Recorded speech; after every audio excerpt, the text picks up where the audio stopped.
The letter slipped from Thea's trembling hands as the stagecoach rattled along the dusty trail to Silver Spring, Wyoming territory.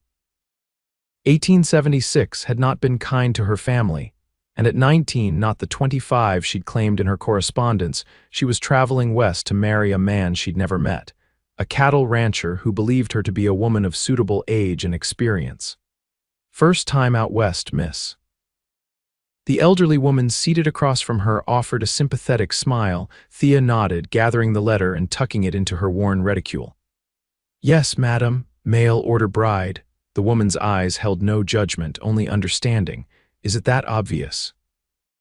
Thea smoothed her plain gray traveling dress, wishing she'd had enough money for something more presentable. You've got that hopeful, terrified look about you. The woman patted her hand.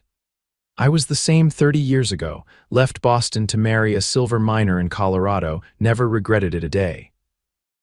Thea smiled weakly. If only her situation were so simple. Her parents' deaths from influenza had left her with mounting debts and a younger brother to care for. Thomas was safely apprenticed to a clockmaker back east now, but she had nothing except the promise of marriage to Xavier Blackwood, a man who wanted a mature woman of 25 to help run his ranch. A man who might send her packing when he discovered her deception. The stagecoach hit a rut, jolting Thea from her thoughts. Outside the window, the landscape had transformed from rolling prairie to a series of gentle foothills dotted with pine. In the distance, purple mountains rose against an impossibly blue sky. Silver Spring, 10 minutes. The driver called down. Thea's heart hammered against her ribs, too late to turn back now. She'd sold everything she owned to make this journey. There was no home to return to, no position waiting. She straightened her shoulders. She would make this work. She had to. The stagecoach rattled into town, a single dusty street lined with false-fronted buildings. Men in wide-brimmed hats turned to watch as the coach rolled past. Thea felt exposed, as if they could somehow see through her careful facade to the frightened girl beneath. When the coach finally lurched to a stop outside the Silver Spring Hotel, Thea remained frozen in her seat. "This is it, dear," the older woman said gently. "Your new beginning."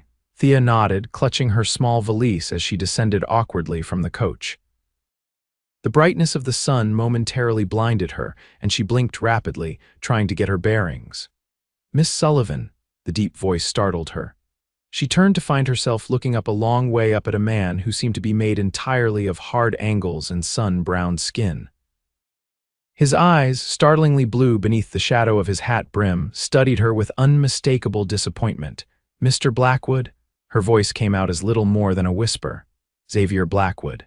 He removed his hat, revealing dark hair streaked with premature silver at the temples. He was younger than his letters had led her to believe, perhaps 30, but the lines etched around his eyes spoke of a man who had seen his share of hardship. "I expected someone older," Thea finished for him, heart sinking, his brows drew together. "No, madam. I expected someone who looked like they'd been eating regular." He gestured to her slight frame. "Do they not feed folks back east anymore?" Relief washed over her, quickly followed by shame at her continued deception. "It's been a difficult year," she admitted truthfully. Something in his expression softened. "Well, there's plenty of food at the Lazy X. My housekeeper, Mrs. Gunderson, takes it as a personal insult if folks don't eat seconds." He reached for her valise. "Is this all you've brought?" "Yes, I sold most of my possessions to pay for passage." He nodded, no judgment in his gaze. "Got a wagon outside. We'll get you settled at the ranch, let you rest up. Wedding can wait until you're ready." The kindness in his voice nearly undid her. Thea blinked back unexpected tears. "Thank you, Mr. Blackwood." "Xavier," he corrected, leading her down the boardwalk toward a sturdy wagon hitched to 2 chestnut horses. "Might as well start using my given name if we're to be married." Thea nodded, accepting his help into the wagon. As they pulled away from the town, she cast one last glance at the stagecoach that had brought her here. Her old life was behind her now. What lay ahead was a future built on deception, a thought that sat like lead in her stomach as the wagon rumbled toward her new home. The journey to the Lazy X took nearly 2 hours, during which Xavier pointed out landmarks and boundaries of his property. Thea tried to pay attention, but her mind kept circling back to the lie that stood between them. Eventually, they crested a hill, revealing a sprawling ranch nestled in a verdant valley. "There she is," Xavier said, a note of pride in his voice. "Not the biggest spread in Wyoming, but she's mine, free and clear." Thea took in the sight of the two-story ranch house, the large barn, and various outbuildings. A stream ran along the eastern edge of the property, and cattle dotted the pasture beyond. "It's beautiful," she said, and meant it. Xavier's mouth quirked in a small smile. "Glad you think so. Most women coming from back east expect something grander." "I've never wanted grand," Thea replied honestly. "Just safe." His eyes met hers briefly, and something passed between them, a moment of understanding that made her chest tighten. As they approached the house, a stout woman emerged from the front door, wiping her hands on her apron. "Mrs. Gunderson," Xavier called, "our guest has arrived." The housekeeper beamed as Xavier helped Thea down from the wagon. "Welcome, Miss Sullivan. We've been looking forward to your arrival." "You must be exhausted from your journey." "Thank you, Mrs. Gunderson. I am rather tired," Thea admitted. "Well, I've prepared the guest room for you until the wedding. Supper will be ready in an hour, but I can bring you up some tea while you freshen up." Xavier handed Thea's valise to the housekeeper. "Show Miss Sullivan to her room, please. I need to check on a matter in the barn." With a tip of his hat, he strode away, leaving Thea to follow Mrs. Gunderson into the house. Inside, Thea was surprised by the comfortable furnishings and tasteful decorations. She had expected something more rustic, but the home spoke of care and attention. Mr. Blackwood's mother had a hand in the decorating before she passed, Mrs. Gunderson explained, leading Thea up a wide staircase. "He's kept everything just as she left it." "How long ago did she die?" Thea asked. 5 years now. His father followed just last year. That's when Mr. Blackwood decided it was time to find himself a wife. The housekeeper opened a door, revealing a pleasant bedroom with a 4-poster bed and lace curtains. "Here you are. The washroom is down the hall. I'll bring up that tea." Left alone, Thea sank onto the edge of the bed, overwhelmed by the events of the day. Xavier Blackwood was not what she had expected. Kinder, certainly. More handsome, undeniably. And now she felt even worse about her deception. She unpacked her meager belongings, hanging her second dress in the wardrobe and placing her few personal items on the dresser. Among them was a small photograph of her parents and brother, taken just months before the influenza struck. She traced their faces with her fingertip. "I'm sorry," she whispered. "I'm doing the best I can." A knock at the door announced Mrs. Gunderson's return with tea. The housekeeper set the tray on a small table by the window. "Will you be coming down for supper, or shall I bring a tray up?" Thea squared her shoulders. "I'll come down. I should start learning my way around if this is to be my home." Mrs. Gunderson nodded approvingly. "Mr. Blackwood will appreciate that. He's a good man, Miss Sullivan. Lost too much, too young, but a good man all the same." "How did he come to own this ranch?" Thea asked, sipping the strong, sweet tea. "Built it from nothing, he did." "Came west at 16 with just the clothes on his back and a knack for handling cattle. Worked for other ranchers until he saved enough to buy his first parcel of land. Added to it year by year." Pride colored the housekeeper's voice. "Many a local girl had her eye on him, but he kept to himself. Said if he was going to marry, he wanted someone who chose him for himself, not his land." Guilt twisted in Thea's stomach. She had chosen Xavier for his stability, for the security he offered, not for himself. "I'll see you at supper then, Mrs. Gunderson said, leaving Thea alone with her thoughts. Supper was a quiet affair, with Xavier asking polite questions about her journey west. Thea answered carefully, avoiding details that might reveal her true age. As they ate Mrs. Gunderson's hearty beef stew, she found herself studying her future husband surreptitiously. His hands were calloused from hard work, his face weathered by sun and wind. But his eyes held intelligence, and when he occasionally smiled, a warmth that transformed his severe features. "I should warn you," he said as they finished their meal. "I've arranged for Reverend Parker to visit tomorrow. Folks in town are curious about you, and I thought it best to make introductions gradually." Thea nodded, her throat suddenly dry. More people to deceive. Of course. No need to look so worried, Xavier said, mistaking her anxiety. The Reverend's wife is a kind woman. She'll help you find your footing in the community. That's very thoughtful of you, he shrugged, uncomfortable with her gratitude. It's nothing, just want you to feel at home here. After dinner, they sat on the front porch, watching as the sun set behind the mountains, painting the sky in brilliant oranges and purples. The air grew cool, and Thea wrapped her shawl more tightly around her shoulders. Beautiful, isn't it? Xavier asked quietly. Yes. I've never seen anything like it. Worth coming all this way. Thea turned to find him watching her, his expression unreadable in the gathering darkness. I think so, she answered honestly. Though it's too soon to tell, he nodded, accepting her candor. Fair enough. He rose from his chair. I'll bid you good night, Miss Sullivan. Morning comes early on a ranch. Good night, Mr. Blackwood. Xavier, she corrected herself. As he disappeared into the house, Thea remained on the porch, listening to the unfamiliar symphony of night sounds. Crickets chirped, an owl hooted in the distance, and somewhere a coyote yipped. So different from the city noises she'd known all her life, she wondered what her brother was doing if he missed her as much as she missed him. Thomas had been against her plan from the start. It's dishonest, Thea, he'd argued. And what happens when this rancher discovers the truth? He won't, she'd insisted. What difference does 6 years make? I can run a household as well at 19 as I could at 25. But now, faced with the reality of Xavier Blackwood, his honesty, his decency, the difference seemed vast indeed. Morning did come early, as Xavier had warned. Thea woke to the sounds of activity outside her window. Peering out, she saw ranch hands moving about the yard, Xavier among them, giving directions and checking equipment. She dressed quickly in her better dress, a pale blue cotton that brought out the color of her eyes. She pinned her hair in a simple style appropriate for a woman of supposed maturity and made her way downstairs. Good morning, Miss Sullivan, Mrs. Gunderson greeted her cheerfully. Sleep well? Very well, thank you.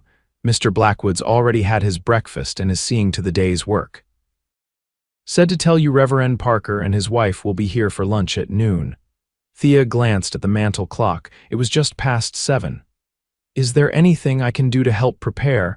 The housekeeper looked surprised, then pleased. Most ladies wouldn't offer, but if you're willing, I could use help with the baking. For the next several hours, Thea worked alongside Mrs. Gunderson in the kitchen, learning the quirks of the wood-burning stove and mastering the housekeeper's recipe for apple pie. The familiar tasks calmed her nerves, reminding her of days spent in her mother's kitchen. When Xavier returned to the house shortly before noon, he stopped in the doorway of the kitchen, surprise evident on his face. Miss Sullivan, I didn't expect to find you here. Thea looked up from where she was crimping the edge of a pie crust. I hope you don't mind. Mrs. Gunderson was kind enough to show me around your kitchen. Our kitchen, he corrected. Then, to Mrs. Gunderson, she any good? The housekeeper nodded approvingly. Got a natural touch, Mr. Blackwood. Made that pie all on her own, she did. Something like satisfaction crossed Xavier's face. Good, a woman who's not afraid of work will do well here. He cleared his throat. The Parkers have just turned into the drive. I'll clean up and greet them. After he left, Mrs. Gunderson chuckled. You've impressed him, Miss Sullivan. Not an easy thing to do. I only made a pie, Thea protested, but pleasure warmed her at the thought of Xavier's approval. Lunch with the Parkers proved less daunting than Thea had feared. Reverend Parker was a jovial man in his 50s, and his wife, Abigail, immediately took Thea under her wing. It's so brave what you've done, Mrs. Parker said as they sat in the parlor after the meal. Coming all this way to marry a stranger. Not so uncommon these days, Reverend Parker pointed out. Half the women in the territory came as mail-order brides. Still brave, his wife insisted. Now we must discuss the wedding. Have you set a date? Xavier, who had been quietly listening, looked to Thea. I thought we might wait a few weeks, give Miss Sullivan time to adjust. Thea felt a rush of gratitude. That's very considerate. Mrs. Parker nodded approvingly. Most men would be in a hurry. It speaks well of you, Mr. Blackwood. She turned back to Thea, but we should still plan. The ladies of my sewing circle would be delighted to help with a proper wedding dress.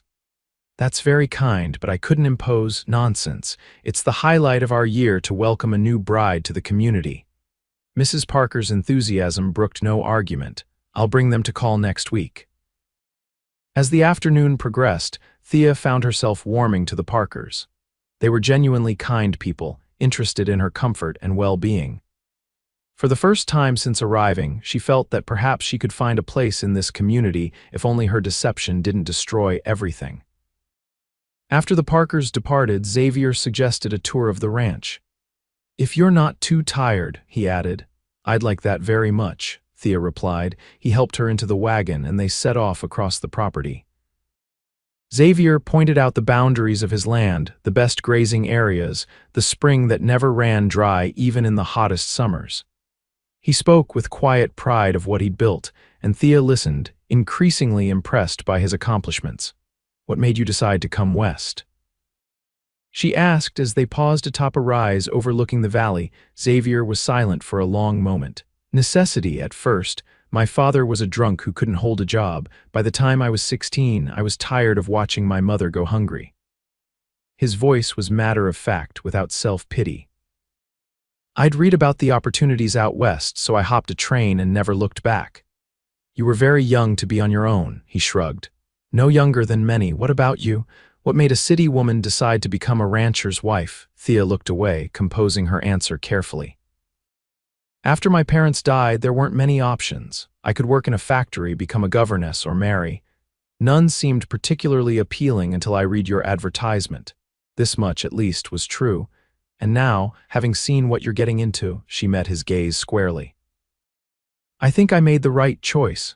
Something shifted in his eyes, a warming that made her breath catch. "I hope you still think so in a year's time." The following weeks fell into a pattern. Thea spent her mornings learning the workings of the ranch house from Mrs. Gunderson, her afternoons exploring the property or receiving visitors from town, and her evenings on the porch with Xavier, watching the sunset and talking. She learned that he had a dry sense of humor, a passion for literature that surprised her, and a deep knowledge of the land and its rhythms. He in turn discovered her love of music, her skill with numbers, and her determination to be useful. "Never met a woman who could balance account books like you," he remarked one evening as she completed the ranch's monthly ledgers. "Where did you learn that?" "My father was a bookkeeper," she replied, careful not to mention that she'd been helping him since she was 12. "He taught me." Xavier nodded, impressed. "Useful skill on a ranch. Most years, the difference between profit and loss comes down to careful accounting." As promised, Mrs. Parker brought the sewing circle to call. 6 women ranging in age from 20 to 70 descended on the ranch house, armed with fabric samples and determined opinions on wedding finery. "Nothing too elaborate," Thea protested as they discussed designs. "Something practical that I could wear again." Mrs. Henderson, the oldest of the group, clicked her tongue disapprovingly. "A wedding dress should be special, child." "Perhaps something in between," suggested young Mrs. Wilson, recently arrived from St. Louis.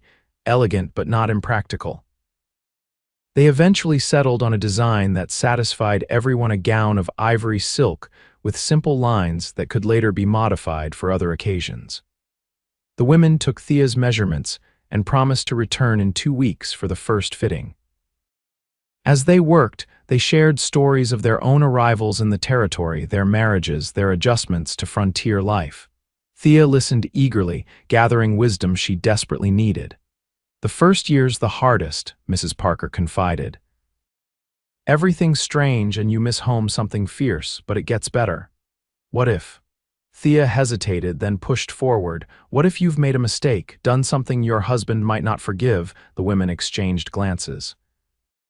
"Men out here are more forgiving than you might think," Mrs. Henderson said carefully. "They understand hardship and necessity in ways Eastern men don't. But honesty matters," added Mrs. Wilson. "Frontier marriages need trust to survive." The words stayed with Thea long after the women departed. That night, as she and Xavier sat on the porch, she gathered her courage. "Xavier, there's something I need to tell you." He turned to her, his expression open. "What is it?" The words stuck in her throat. She looked at him, at this man who had shown her nothing but kindness, who was offering her a future, a home, and couldn't bear to see disappointment replace the warmth in his eyes. I'm worried about being a good wife, she said instead, hating herself for her cowardice. I have so much to learn about ranch life. His face softened. You're doing fine, Thea, better than fine. It was the first time he'd used her given name, and it sent a strange flutter through her chest. Most city women would be complaining by now about the dust, the isolation, the work. I'm not most women. No, he agreed, his eyes holding hers. You certainly are not. 2 days later, disaster struck. A telegram arrived from the east bearing news that Thomas had fallen seriously ill with pneumonia. His master had written to inform Thea that her brother was asking for her. I have to go, she told Xavier, her hands trembling as she held the telegram. He's all the family I have left. Xavier didn't hesitate. Of course you must go. I'll take you to town to catch tomorrow's eastbound stage. But the wedding can wait. Family comes first, Thea.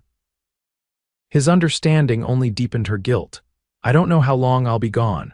As long as it takes, he said firmly. Your brother needs you. The journey east was agonizing in its slowness. For 5 days, Thea sat on jolting stagecoaches and swaying trains, imagining the worst. When she finally reached Philadelphia and the clockmaker's shop where Thomas was apprenticed, she was exhausted and frantic. To her immense relief, she found her brother recovering. The pneumonia had been severe, but the crisis had passed and Thomas was on the mend. You didn't need to come all this way, he chided as she sat by his bedside. Master Jenkins shouldn't have sent that telegram until I was better. I would never have forgiven myself if something had happened and I wasn't here, Thea replied, squeezing his hand. Over the next few days, as Thomas grew stronger, Thea told him about Wyoming, about the ranch, about Xavier. She found herself smiling as she described the land, the people, the life she was beginning to envision for herself. You care for him, Thomas observed, this rancher of yours. Thea couldn't deny it. Yes, he's a good man, Thomas, kind, intelligent, hardworking. And what will this good man say when he learns you've lied about your age? She looked away. I tried to tell him before I left. I couldn't do it. Thea, Thomas's voice was gentle but firm. You cannot build a marriage on deception. What if he sends me away? Where would I go? What would I do? If he's the man you describe, he won't send you away. He might be angry, hurt even, but a man who loves you, he doesn't love me, Thea interrupted. We barely know each other. Thomas raised an eyebrow. Is that why you traveled 2,000 miles when you thought I was dying? Because you barely know me? Thea had no answer for that. By the time Thomas was well enough for her to leave, nearly 3 weeks had passed. She had sent Xavier a telegram informing him of her brother's recovery and her planned return, but had received no response. The silence worried her. Had he changed his mind, decided he didn't want a wife after all? The journey back to Wyoming was even more anxiety-filled than the journey east had been. By the time the stagecoach rolled into Silver Spring, Thea was a bundle of nerves. To her surprise, Xavier was waiting for her, his tall figure unmistakable even from a distance. As she descended from the coach, he strode forward, concern etched on his features. Are you all right? You look exhausted. The simple question, his immediate concern for her welfare rather than any mention of the delay or inconvenience, undid her. Tears filled her eyes. I'm fine. Thomas is recovering. I'm sorry to have been gone so long. No matter, you're here now. He took her valise and offered his arm. The wagon's this way. Mrs. Gunderson has supper waiting. The normalcy of his greeting, as if she'd been gone hours rather than weeks, steadied her. Perhaps nothing had changed. Perhaps she could still find the courage to tell him the truth, but as the days passed and they fell back into their routine, the opportunity never seemed right. Xavier was busy with ranch work, preparing for the coming winter. Thea threw herself into helping, learning to preserve fruits and vegetables from the garden, assisting Mrs. Gunderson with canning and pickling. The women of the sewing circle returned for her dress fitting, exclaiming over how the simple design suited her slender frame. A date was set for the wedding, October 15th, just 6 weeks away. Is that agreeable to you? Xavier asked after Reverend Parker departed with the news. If you need more time, no, Thea said quickly. October is perfect. She could not continue this deception into marriage. She would tell him, she resolved, before the wedding. She would find the right moment and tell him everything, but the right moment proved elusive. September slipped into October, and suddenly the wedding was just a week away. Thea lay awake at night, rehearsing what she would say, how she would explain. Each scenario ended with Xavier turning from her in disgust, ordering her to leave his home, his life, and somewhere along the way, the thought of losing him had become unbearable. It was Mrs. Gunderson who finally forced her hand. The housekeeper came to her room 3 days before the wedding, a letter in her hand. "This came for you while you were back east," she said. "I forgot to give it to you with all the commotion of your return." Thea took the envelope, recognizing her brother's handwriting. She thanked Mrs. Gunderson and waited until the door closed before opening it.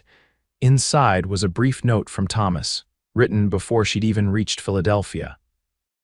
"My dearest sister, by the time you receive this, I hope you will have found the courage to tell Mr. Blackwood the truth.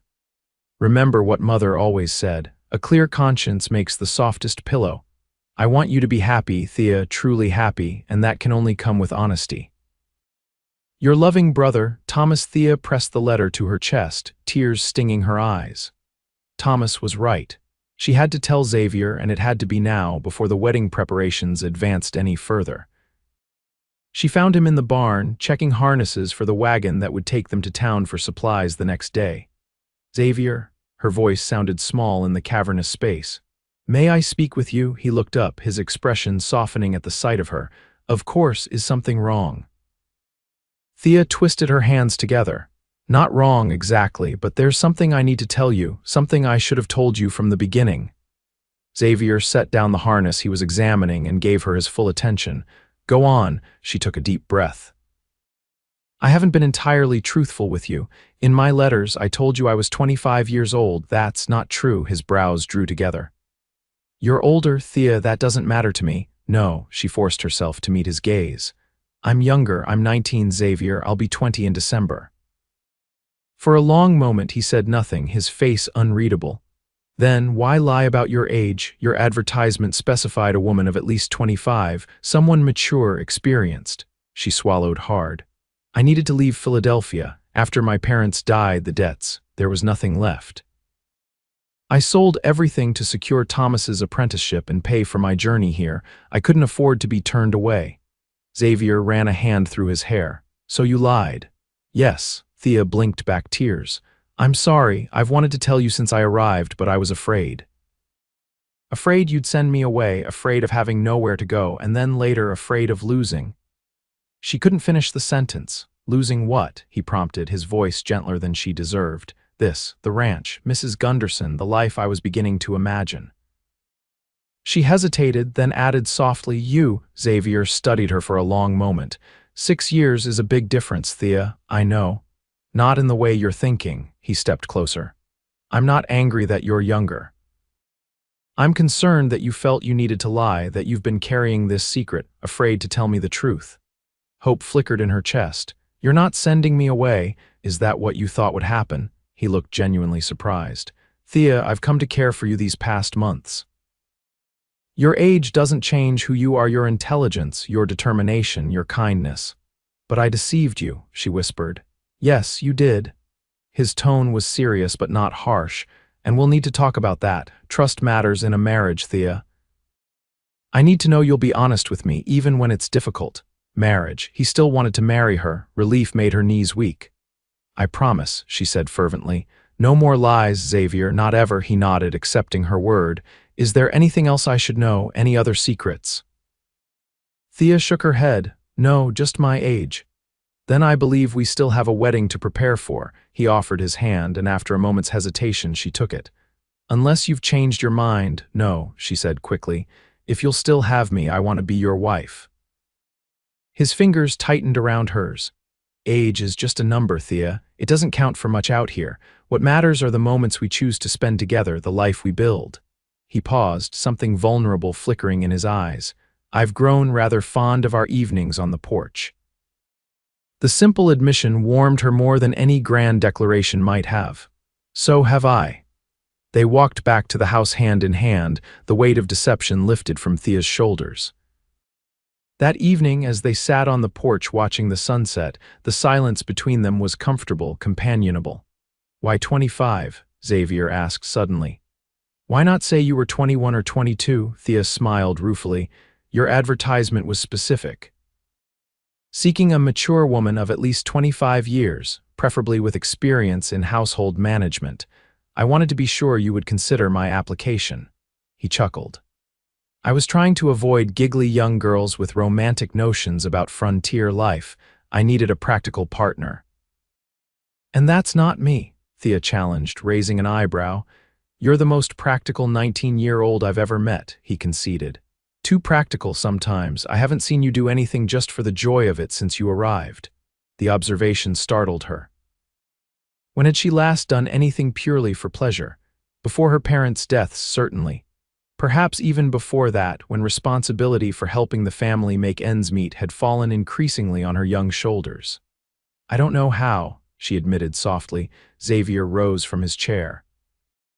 "Come with me." Curious, Thea followed him down the porch steps and across the yard to the corral where the horses were kept.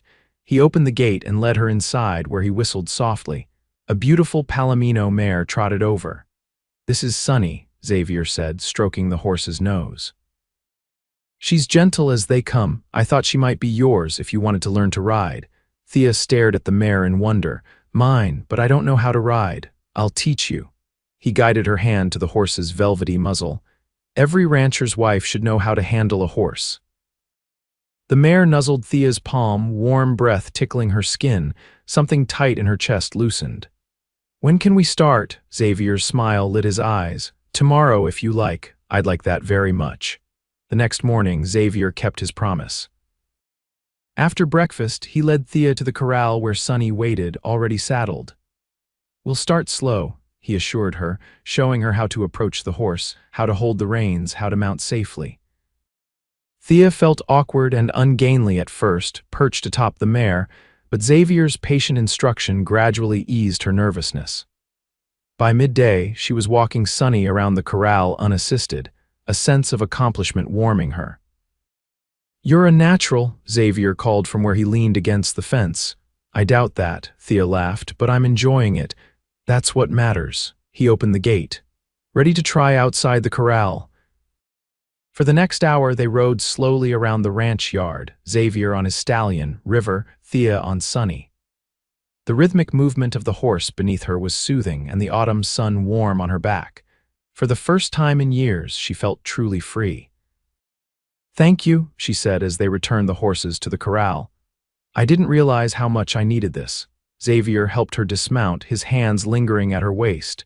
"There's more to life than work, Thea, even on a ranch." His closeness made her breath catch. They stood there for a long moment, his hands on her waist, her face tilted up to his. Then, slowly, he bent his head and pressed his lips to hers.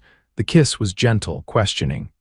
Thea hesitated only a moment before responding, her hands coming up to rest on his chest. When they finally parted, both were breathing faster. "I've been wanting to do that for weeks," Xavier admitted, his voice rough. "Why didn't seem proper before the wedding?" A faint smile touched his lips. "I'm trying to be a gentleman," Thea laughed softly. "Very admirable."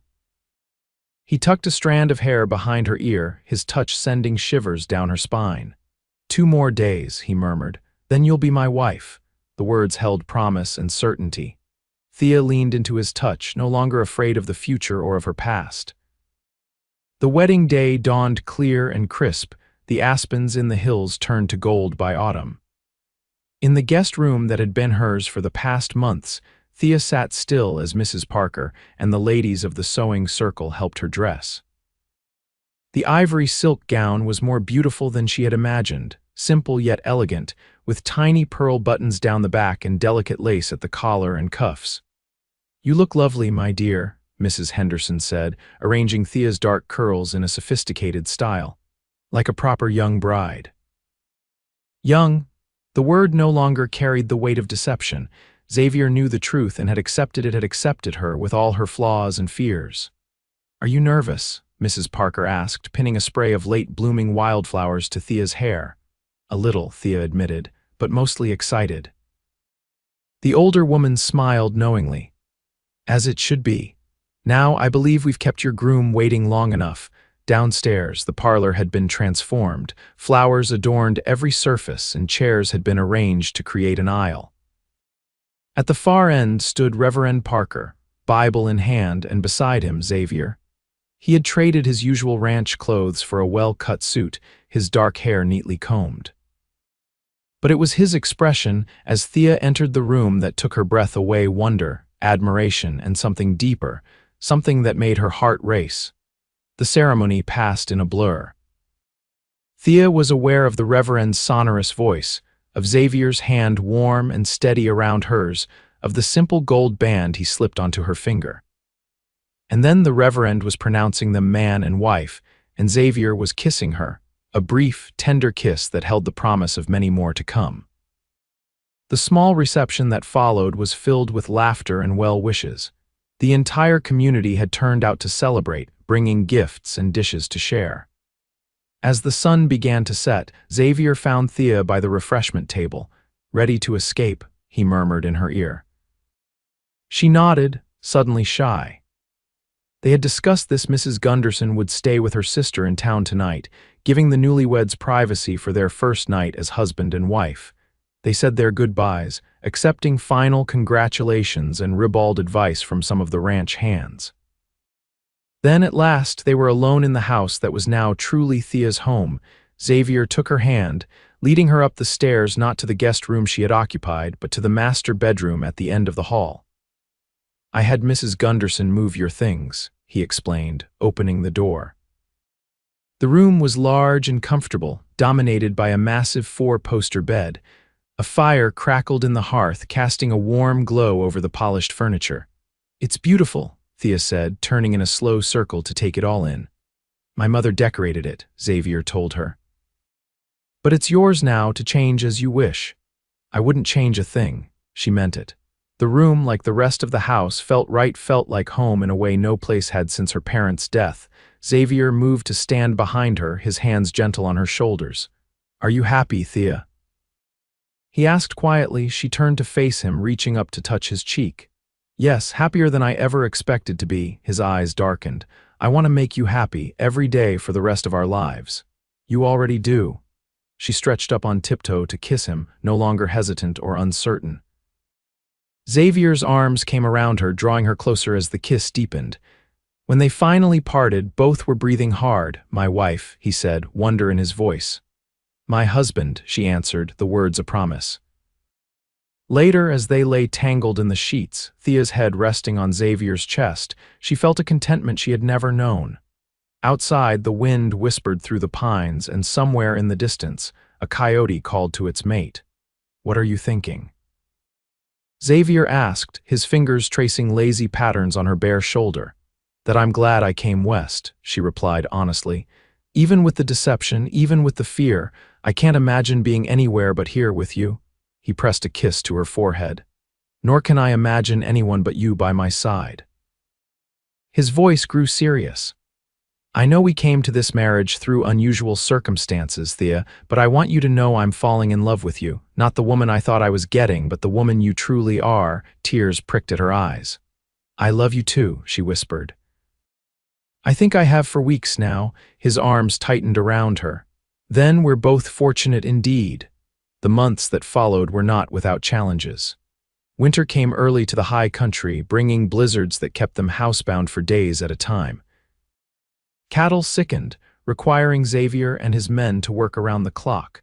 The isolation that had seemed romantic in autumn felt oppressive under January's gray skies, but there were joys too. Evenings spent reading aloud by the fire, Xavier's deep voice bringing adventure stories to life. Mornings waking in his arms, secure in his affection. The gradual confidence Thea developed as she took on more responsibility for the ranch's operations, freeing Xavier to focus on expansion plans. By spring, they had settled into a comfortable rhythm, partners in every sense of the word. When the snow finally melted and the first wildflowers appeared on the hillsides, Xavier suggested a picnic to celebrate the changing season. They rode out together. Thea now as comfortable on horseback as if she'd been riding all her life. Xavier led them to a meadow high above the ranch where a small lake reflected the blue of the sky. "It's beautiful up here," Thea said as they spread a blanket beneath a cottonwood tree. "My father brought me here when I was a boy," Xavier told her, unpacking the basket misses. Gunderson had prepared, said it was the prettiest spot in Wyoming territory. I think he was right. They ate leisurely, talking of plans for the summer, of the new breeding stock Xavier hoped to purchase, of the vegetable garden Thea had expanded. When the meal was finished, they lay side by side on the blanket, watching clouds drift across the sky. "I have something to tell you," Thea said after a comfortable silence. Xavier turned his head to look at her. "Another secret." His tone was teasing. "No." She smiled, taking his hand and placing it on her still flat stomach. A surprise. He stared at her, comprehension dawning in his eyes. "Thea, are you saying?" "Yes." Her smile widened. "Come November, we'll be 3 instead of 2. Joy transformed his features. He gathered her into his arms, kissing her with a tenderness that brought tears to her eyes. "A baby," he murmured against her hair. "Our baby. Are you happy?" she asked, though his reaction had already answered the question. "More than I can say." He drew back to look at her, his expression suddenly concerned. "How are you feeling? Should we head back? Do you need to rest?" Thea laughed, touching his cheek. "I'm perfectly fine, Xavier. Women have been having babies since the beginning of time. I don't need to be coddled." "Humor me," he said, kissing her palm. "It's my first time becoming a father." The months of Thea's pregnancy passed swiftly. Xavier was attentive without being overbearing, and the women of Silver Spring rallied around the young wife, sharing advice and helping with preparations. Mrs. Gunderson was particularly delighted, already planning the meals she would prepare to help Thea regain her strength after the birth. As her body changed, Thea found herself reflecting on the journey that had brought her to this point, the desperate young woman who had lied about her age to secure a future, the bride who had found the courage to tell the truth, the wife who had discovered love in the most unexpected place. "No regrets?" Xavier asked one evening as they sat on the porch, his hand resting protectively on her rounded belly. "None," she assured him.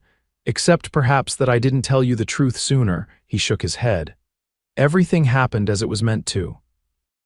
If you had told me immediately, I might have reacted differently. We needed time to know each other first." "Wise words from a simple rancher," she teased. "I have my moments." He kissed her temple. "Besides, I've learned a thing or two from my wife." "Such as?" "That love doesn't count years," he said softly. "Only moments, and we've had some fine moments, Thea Blackwood." She leaned against him, content, with many more to come. On a snow-dusted November morning, after a labor that tested even Thea's considerable strength, their daughter was born. They named her Charlotte, after Xavier's mother, but called her Charlie, a sturdy name for a frontier child. "She's perfect," Xavier whispered, cradling the tiny bundle with awe. "Beautiful like her mother." Thea watched them, exhausted but triumphant. This was her family now, this good man who had forgiven her deception. This tiny girl with Xavier's blue eyes and Thea's dark hair. This home they had built together. 5 years later, on the porch of the expanded ranch house, Thea sat with her husband watching Charlie race her younger brother, Thomas, across the yard. The ranch had prospered under their joint management, growing to one of the largest operations in the territory. They had weathered storms, both literal and figurative droughts, blizzards, cattle rustlers, financial setbacks, but always together. "Penny for your thoughts," Xavier said, reaching for her hand. Thea smiled, entwining her fingers with his. "I was thinking about that advertisement you placed. Seeking a mature woman of at least 25 years, he chuckled. "Best mistake I ever made, setting that age requirement. And I was thinking about what you said on our wedding night, that love doesn't count years, only moments." She squeezed his hand. "You were right. It's the moments that matter. And we've had some good ones," he agreed, watching as Charlie helped Thomas up after a tumble. "With many more to come," Thea added, resting her head on his shoulder as the sun set over the Wyoming mountains, painting the sky in the same brilliant colors she had marveled at on her first evening at the Lazy X. In the valley below, cattle grazed peacefully. The barn and outbuildings stood solid against the coming night. And here, on this porch, a family born of deception but built on truth watched another day end, secure in the knowledge that whatever the future held, they would face it together, counting not the years, but the precious moments of a life well lived.